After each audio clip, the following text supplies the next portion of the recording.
नमस्कार दोस्तों, हमारे YouTube चैनल में एक बार फिर आपका स्वागत है।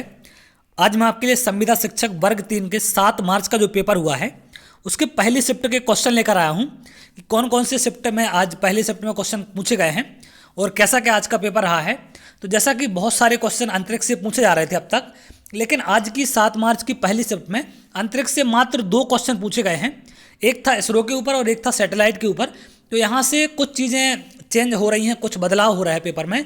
तो इन चीज़ों को आपको समझना पड़ेगा क्योंकि आगे चल के बदलाव कंटिन्यू रहेगा, क्योंकि एक लंबे समय तक चलने वाला एग्ज़ाम है। तो ये सिंपल सी बात है कि एक निश्चित टॉपिक पकड़ते हैं और उसको 2-3 दिन चलाते हैं, फिर उसके बाद टॉपिक चेंज हो जाता है। तो यहाँ पर हम बात करें आज के पेपर की कि कौन से क्वेश्चन पूछे गए हैं। तो पहला तो था नाइट्रोजन और पानी को मिलाकर कौन सी गैस बनती है, ये क्वेश्चन ही पूछा गया था आज का। तो पहला क्वेश्चन ये था। अगला पूछा गया था इसरो से संबंधित एक प्रश्न पूछा गया था, तो ये अंतरिक्ष से संबंधित था और एक था आपका सैटेलाइट से। तो 2 ये क्वेश्चन आपके यहाँ पर अंतरिक्ष से संबंधित पूछे गए थे। इसके बाद अगला क्वेश्चन पूछा गया था ओजोन किस गैस के साथ मिलकर हानिकारक हो जाती है। तो क्लोरोफ्लोरोकार्बन जो गैस होती है आपकी, ये ओजोन को हानि पहुँचाती है। तो एक क्वेश्चन आज यहाँ पर पूछा गया था। एक और प्रदूषण के ऊपर क्वेश्चन बता रहे थे कि एक और प्रदूषण पर क्वेश्चन यहाँ पर पूछा गया था। इसके बाद मोस्ट इंपॉर्टेंट एक नई चीज़ जो देखने को मिली है वो क्या है, आपकी नई शिक्षा नीति। तो इस चीज़ को आप जरूर पढ़ के जाएं क्योंकि नई शिक्षा नीति पर क्वेश्चन आना स्टार्ट हो गए हैं। तो यहाँ आगे भी आपके क्वेश्चन बनेंगे और मेन है प्रदूषण, ये दोनों चीज़ें। तो जैसा कि प्रदूषण पर क्वेश्चन बन रहे हैं और नई शिक्षा नीति पर, तो 100% आगे 2-3 दिन तक इन पर क्वेश्चन चलने वाले हैं और इनका वेटेज बढ़ सकता है। सैटेलाइट पर ज़्यादा क्वेश्चन अब नहीं पूछे जाएंगे क्योंकि स्टार्टिंग में सबसे मेन फोकस था सैटेलाइट का। अब हम बात करते हैं आगे कौन से क्वेश्चन आए थे। इनमें से कौन सा कारक अधिगम को अभिप्रेरित करने वाला है। तो लक्ष्यों को प्राप्त करने पर व्यक्तिगत संतुष्टि, ये वो कारक है जो अधिगम को अभिप्रेरित करता है। अगला है बच्चों को कैसे सिखा सकते हैं। बच्चों को कैसे सिखा सकते हैं, निम्नलिखित में से कौन सा विकल्प इस संबंध में सत्य नहीं है। तो बच्चे केवल कक्षा में ही सीख सकते हैं, ये क्या था, सत्य नहीं था, क्योंकि ऐसा जरूरी नहीं है कि बच्चे केवल कक्षा में ही सीख पाएं। आगे हम बात करें निम्नलिखित में से कौन सा सूक्ष्म गतिक कौशल का उदाहरण है।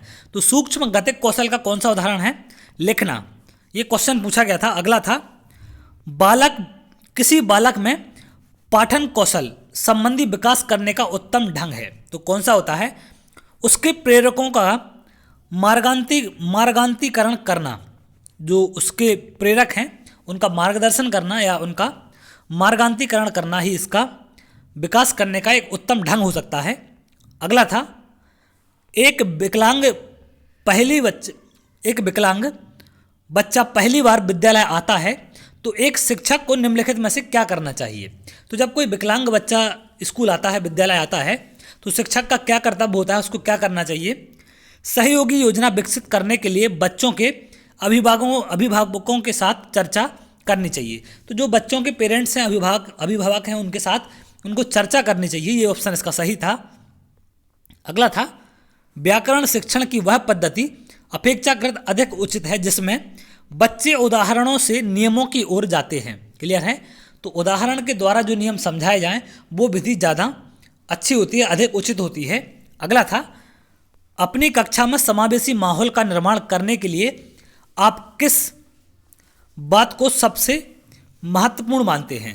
तो विभिन्न प्रकार के दृश्य श्रव्य संसाधनों का आवश्यकता अनुसार उचित प्रयोग। तो विभिन्न प्रकार के जो दृश्य श्रव्य साधन हैं उनका अगर आवश्यकता के हिसाब से आप उचित प्रयोग करेंगे। अगला था भाषा सीखने में सबसे बड़ा बाधक तत्व कौन सा होता है। तो कौन सा हो सकता है, भाषा में आकलन, ये सबसे बड़ा बाधक तत्व हो सकता है आपका। अगला था एक बालक के व्यवहार पर निम्न में से कौन सा व्यवहार न्यूनतम प्रभाव डालता है। तो मूल प्रवृत्तियाँ, थोड़ा सा पेडागोजी का लेवल हाई रहा है जो आपका यहाँ पूछा जा रहा है। तो इसमें बहुत सारे क्वेश्चन ऐसे आ रहे थे जिनको समझना मुश्किल हो रहा था। तो भाषा सिखाने का सही क्रम है। तो भाषा सिखाने का सही क्रम क्या होता है, श्रवण करना, बोलना और पढ़ना लिखना, ये होते हैं आपके भाषा सिखाने का सही क्रम। सुनना पहले, फिर बोलना और पढ़ना लिखना। क्लियर है। अगला है पियाजे के अनुसार भाषा अन्य संज्ञानात्मक तंत्रों की भांति परिवेश के साथ खाली स्थान के माध्यम से ही विकसित होती है। तो परिवेश के साथ ही अंतःक्रिया के माध्यम से ही विकसित होती है। अगला है, एक बालक में विचार संप्रेषण को रोचक बनाने के लिए एक महत्वपूर्ण साधन है। तो विचार संप्रेषण को रोचक बनाने के लिए श्रव्य दृश्य साधन जो है आपका, ये क्या है, एक महत्वपूर्ण साधन है।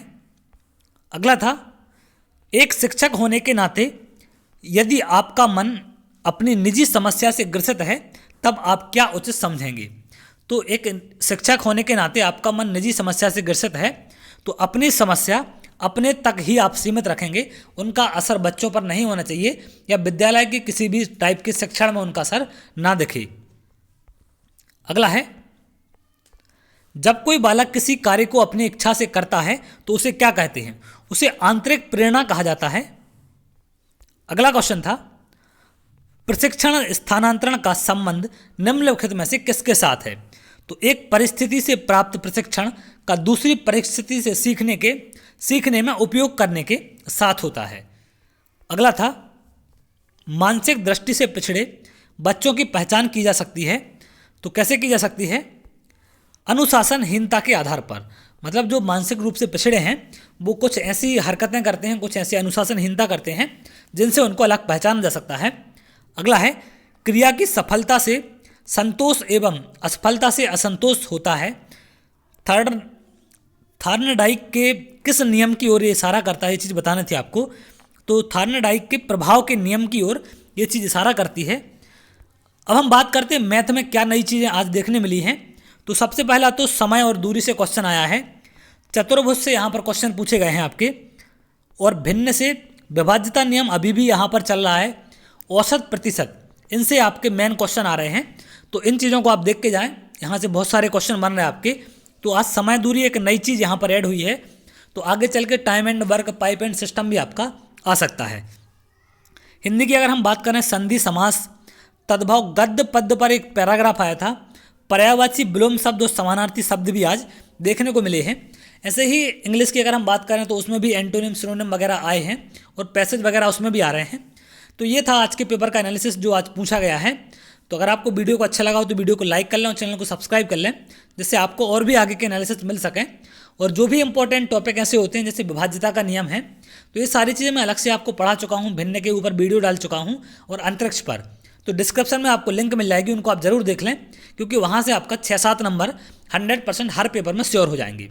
तो चलिए, बहुत जल्द अगली वीडियो मिलेंगे, तब तक के लिए बहुत बहुत धन्यवाद।